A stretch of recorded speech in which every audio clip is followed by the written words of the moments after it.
Good morning everyone. मैं Elizabeth teacher आपके लिए फिर हिंदी 1 हिंदी लैंग्वेज चैप्टर 4 लेकर आई हूँ। शब्द, पद और उसके प्रकार। आपने 3rd चैप्टर में पढ़ा था वर्तनी, लिपि और सुधार। उसके बारे में आपने विस्तार पूर्वक जाना था। अब मैं आपको शब्द किसे कहते हैं, पद किसे कहते हैं, उसके कितने प्रकार हैं, इसके बारे में हम इस पाठ में विस्तार पूर्वक आपको बताएंगे। अकॉर्डिंग टू चैप्टर, सबसे पहले देखिए शब्द किसे कहते हैं। वर्णों के सार्थक मेल को शब्द कहते हैं। सार्थक होना बहुत जरूरी है। वर्णों का मेल अर्थवान यानी कि उस शब्द का अर्थ निकलता होने पर ही वह शब्द बनता है, जैसे कमल, घर आदि। दूसरे शब्दों में हम देखेंगे एक या एक से अधिक व्यवस्थित वर्णों का वह सार्थक समूह, व्यवस्थित वर्ण होना चाहिए जिसका कोई अर्थ हो, शब्द कहलाता है। जैसे आपका कमल क्या है, आपका शब्द है, लेकिन अगर हम सार्थक शब्द है, लेकिन अगर हम लिख दें ला मा का तो ये सार्थक नहीं रहेगा, इसका कोई अर्थ नहीं निकलेगा, तो ये शब्द नहीं कहलाएगा। तो शब्द का अर्थयुक्त या सार्थक होना आवश्यक है।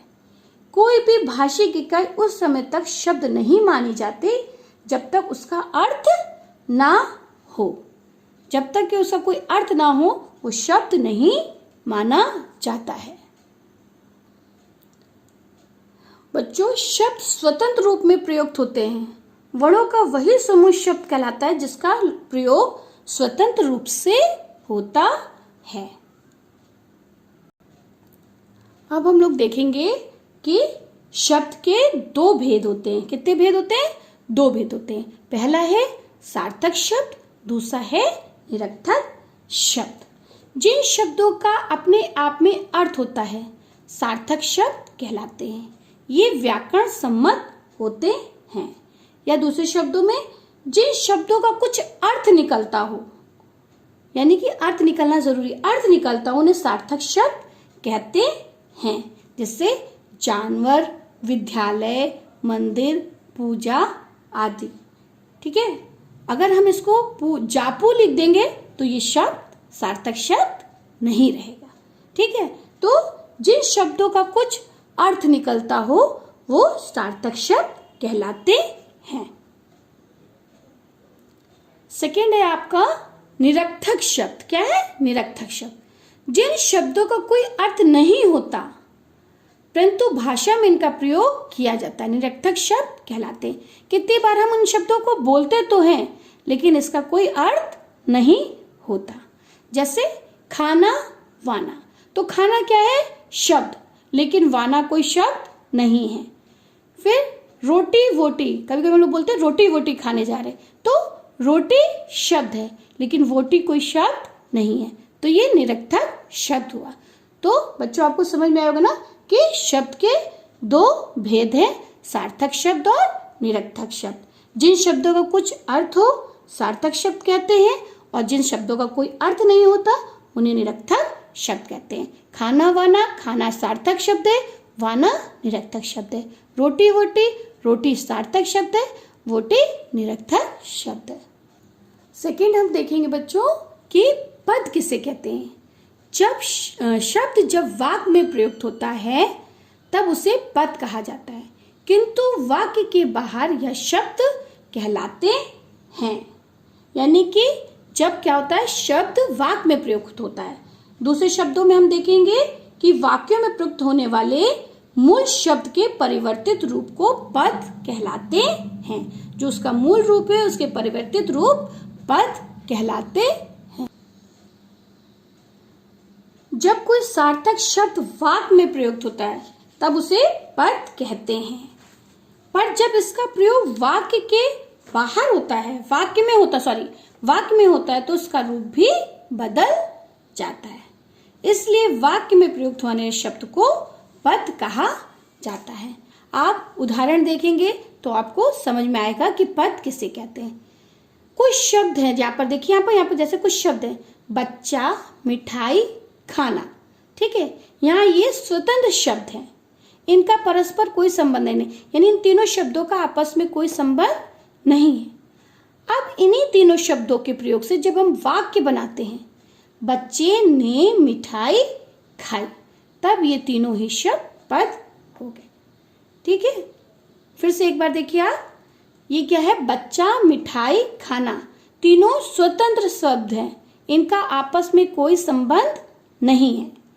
लेकिन जब हम तीनों शब्दों के प्रयोग वाक्यों में प्रयोग करते हैं तो क्या हो जाते हैं, जैसे बच्चे ने मिठाई खाई, तब ये तीनों ही शब्द क्या हो गए, पद हो गए। एक और उदाहरण मैं आपको बताती हूँ, जैसे राम, आम, खा, रहा। ठीक है, ये तीनों क्या स्वतंत्र शब्द हैं, लेकिन इनको जब हमने वाक्य में प्रयोग कर दिया, जैसे राम आम खा रहा है, तो ये सभी क्या हो गए, पद हो गए। तो सबसे पहले हमने क्या देखा, शब्द किसे कहते हैं, फिर पद किसे कहते हैं। अब हम उसके प्रकार के बारे में जानेंगे। तो आपका शब्द कई प्रकार के होते हैं, इसके भी निम्नलिखित आधारों पर इसको क्या किया है, बांटा गया है। पहला है अर्थ के आधार पर, दूसरा है आपका रचना के आधार पर, तीसरा है आपका प्रयोग के आधार पर, चौथा है आपका इतिहास या स्रोत के आधार पर। सबसे पहले हम लोग अर्थ के आधार पर शब्दों के प्रकार देखेंगे। तो बच्चों, अर्थ के आधार पर शब्दों के 4 भेद हैं, एकार्थी शब्द, अनेकार्थी शब्द, पर्यायवाची शब्द या विलोम शब्द। अब हम इनके बारे में एक एक के बारे में विस्तार पूर्वक देखेंगे। पहला है एकार्थी शब्द, जिस शब्द का केवल एक ही अर्थ होता है, सिर्फ एक अर्थ, एकार्थी शब्द कहलाते हैं। जैसे सूरज, चांद आदि, इसका सिर्फ एक ही अर्थ है, कोई दूसरा अर्थ नहीं है, कोई दूसरी मीनिंग नहीं है। ठीक है, दूसरा है हमारा अनेकार्थी शब्द, जिस शब्दों के एक से अधिक अर्थ हो, यानी एक से ज्यादा, अनेकार्थी शब्द कहते हैं। एग्जाम्पल देखिए, उदाहरण अंक, अंक को गोंद भी कहा जाता है और अंक का मतलब संख्या यानी नंबर भी होता है। फिर से देखिए, एकार्थी शब्द, जिस शब्दों का केवल एक ही अर्थ होता है, एकार्थी शब्द कहलाते हैं, एक ही मीनिंग, सूरज, चांद। अनेकार्थी, जिन शब्दों के एक से अधिक अर्थ हो, अनेकार्थी शब्द कहलाते हैं। अंक को गोंद भी कहा जाता है, अंक का मतलब संख्या भी होती है। और देखिए उदाहरण आप, जैसे पत्र, पत्र को हम पत्ता भी बोलते हैं और चिट्ठी भी बोलते हैं। उसी तरह आम, साधारण और एक खाने वाला फल।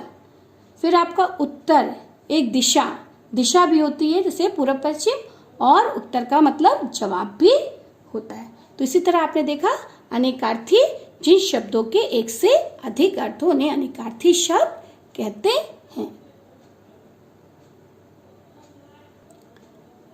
थर्ड है आपका समानार्थी या पर्यायवाची शब्द। एक ही अर्थ वाले अनेक शब्दों को पर्यायवाची या समानार्थी शब्द कहा जाता है। एक ही अर्थ वाले अनेक शब्द, यानी कि एक ही अर्थ है, अनेक, उसके शब्द क्या अनेक है।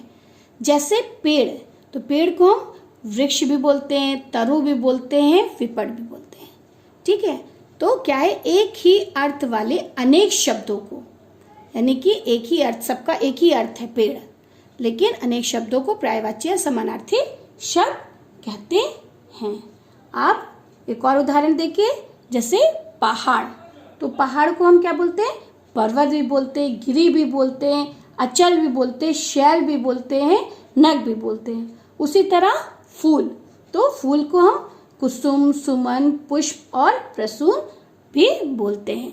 तो ये हमारा हो गया पर्यायवाची शब्द। फिर है फोर्थ आपका विलोम शब्द या उल्टे शब्द या विपरीतार्थक शब्द। जो शब्द परस्पर उल्टा अर्थ देते हैं, यानी एक दूसरे के उल्टे, अर्थात जिन शब्दों का परस्पर विपरीत अर्थ होता है, उन्हें विपरीतार्थक या विलोम शब्द कहते हैं। जैसे दिन रात, सुख दुख, आशा निराशा आदि। विलोम शब्द के कुछ और उदाहरण देखते हैं बच्चों हम लोग। जैसे मान, अपमान, एक, अनेक, स्वदेश, विदेश, इस तरह से बहुत सारे विलोम शब्द के उदाहरण हैं। बच्चों चैप्टर 4 में हम शब्द प्रकार, शब्द, पद और प्रकार में सिर्फ हम आज इतना ही आपको विस्तार पूर्वक बताएंगे। आगे का हम सेकंड पार्ट में आपको विस्तार पूर्वक बताएंगे। तो फर्स्ट पार्ट में हम चलने से पहले एक बार और देख लेते हैं कि हम लोगों ने क्या क्या पढ़ा।